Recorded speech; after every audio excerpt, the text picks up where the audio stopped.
Hi everyone, welcome back to Media Project with Mitrias. Dan karena ini udah tengah hari, waktunya kita bercerita.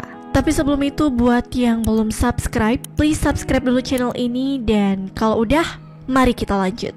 Setelah sempat menggemparkan warganet dengan memasak menggunakan gas melon, kini Prilly Latuconsina kembali menggemparkan publik dengan statementnya, guys. Coba deh kalian lihat dulu video ini. Tapi cowok mapan dikit.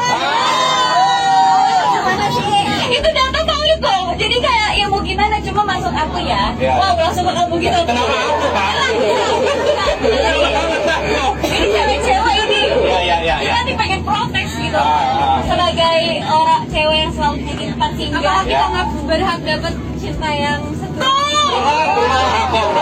Itu emang cowoknya aja yang salah ya. Tapi banyak banget loh yang kayak gitu ya. Nah, statement yang disebutkan Prilly tadi tentang wanita independen dan pria mapan itu menuai pro kontra di warganet, guys. Ada beberapa perempuan, bahkan kebanyakan yang setuju dengan pernyataannya Prilly. Tapi of course, ada juga laki-laki yang kurang setuju dengan pernyataan tersebut. Sebenarnya ini balik lagi ke sudut pandang masing-masing ya, guys. Nah, inti dari permasalahannya di sini adalah kesetaraan gender. Ada yang bilang kalau perempuan dapat gaji UMR, terus dia udah bisa menuhin semua kebutuhannya, apa yang dia mau dia bisa beli sendiri, itu sudah bisa disebut sebagai perempuan yang independen. Sedangkan jika pria sama seperti itu yang hanya bergaji UMR dan hanya bisa mencukupi kebutuhannya sendiri, akan disebut pria kurang mapan. Apakah ini adil?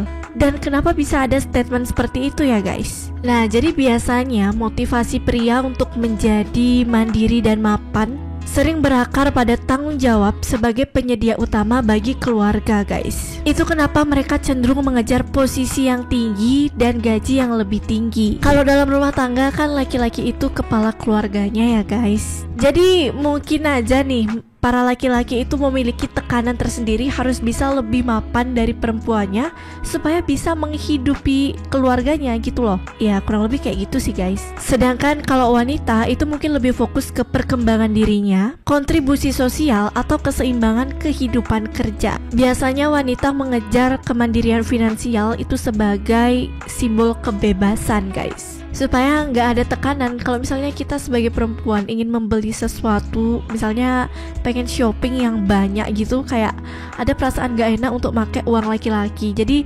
dengan adanya kemandirian finansial ini kita bisa bebas gitu loh. Dan ketika wanita itu udah bisa ngasilin sendiri, beli apa-apa sendiri, ngapa-ngapain aja sendiri, bahkan sampai bisa ngasih ke keluarganya, itu biasanya bakal ada feel the queen is don't need a king. Dan mereka pasti gak akan bergantung sama pria, guys. Nah, that's why ketika pria tidak bisa melebihi karir perempuannya, itu kemungkinan akan timbul persepsi kurang mapan tersebut, guys. Karena kan standar pada umumnya pria yang menafkahi wanita. Jadi jangan sampai wanita yang menafkahi pria itu bisa hilang harga dirinya. Gitu sih ya biasanya dengar-dengar. Dan ini juga menjadi salah satu faktor kenapa perempuan itu mikir-mikir kalau nikah ketika karirnya itu udah bagus gitu loh, udah berkembang pesat. Jadi kayak ngerasa mandiri aja gitu. Gimana ladies, kalian relate gak sama hal ini? Coba jawab di kolom komentar ya. Dan dalam beberapa kasus, biasanya pria juga merasa terintimidasi ketika pasangannya lebih sukses atau lebih mandiri secara finansial, guys. Akan ada dorongan untuk menjadi lebih unggul dari pasangan dalam hal karir. Dan mungkin aja ada beberapa wanita yang memang tidak ingin membuat prianya merasa tersaingi dalam hal ini.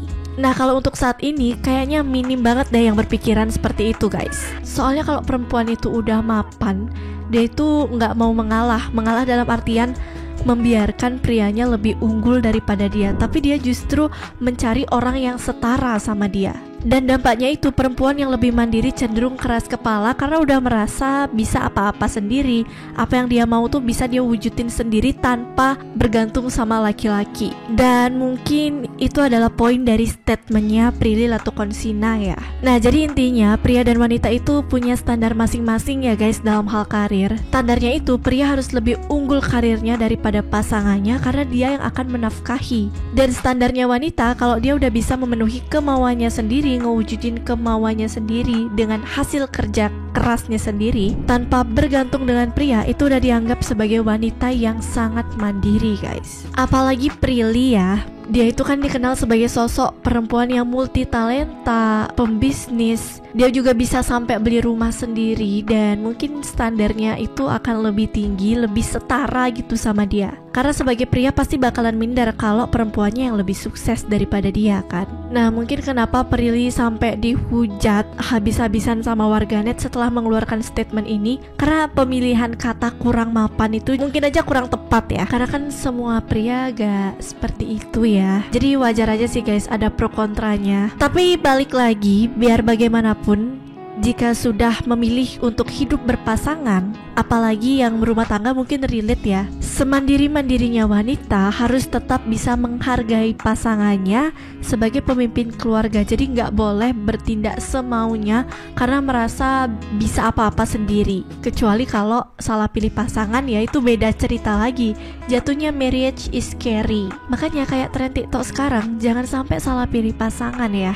Kalau bisa berpasangan jangan sama yang lebih unggul, lebih ini kurang itu. Cari pasangan yang setara ya guys, supaya nggak ada statement-statement kayak gini tuh muncul dan terjadi pro kontra lagi. Apalagi kalau pro kontranya itu di dalam rumah tangga, aduh bisa kelar itu nanti. Nah kalau menurut kalian gimana guys? Aku mau tahu sudut pandang kalian tentang pembahasan ini, so please tuliskan pendapat kalian di kolom komentar.